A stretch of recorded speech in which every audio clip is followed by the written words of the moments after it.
আমার খালু আমার খালার দেনমোহর পরিশোধ করেন নাই। তিনি খালাকে তার বসত বাড়িটি রেজিস্ট্রি করে দিয়েছেন। যখন দিয়েছেন তখন তিনি দেনমোহর নিয়ত করেননি এবং এটা ওনার মাথায়ও ছিল না। বর্তমানে ওনার কাছে দেনমোহর পরিশোধ করার মতো কোনো অর্থ নেই, যেহেতু উনি খালাকে পূর্বে ওনার বসত বাড়িটি লিখে দিয়েছেন। এখন কি সেটা দেনমোহর হিসাবে ধরলে আদায় হবে? উত্তর হলো যে না, এটা দেনমোহর হিসাবে ধরলে এটা আদায় হবে না। তবে এটি যদি বুঝিয়ে না দিয়ে থাকেন, তাকে জাস্ট মুখে মুখে বলেছেন, তাহলে এখন দেনমোহর হিসাবে সেটা তিনি ধরতে পারেন।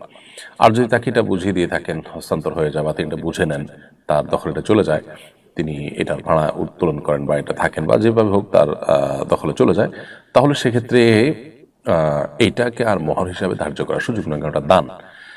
আপনি কাউকে কিছু দিয়ে দিয়েছেন, দিয়ে দেওয়ার পর তিনি তা নিয়ে ফেলেছেন, হস্তগত হয়ে গেছে, হস্তান্তর কমপ্লিট হয়েছে, এরপর আপনি যদি বলেন যে তোমাকে এটা দিলাম, এটা এই পারপাসটা পরে নিয়ত করেছেন আপনি, তো এটা আসলে জায়েজ নয়।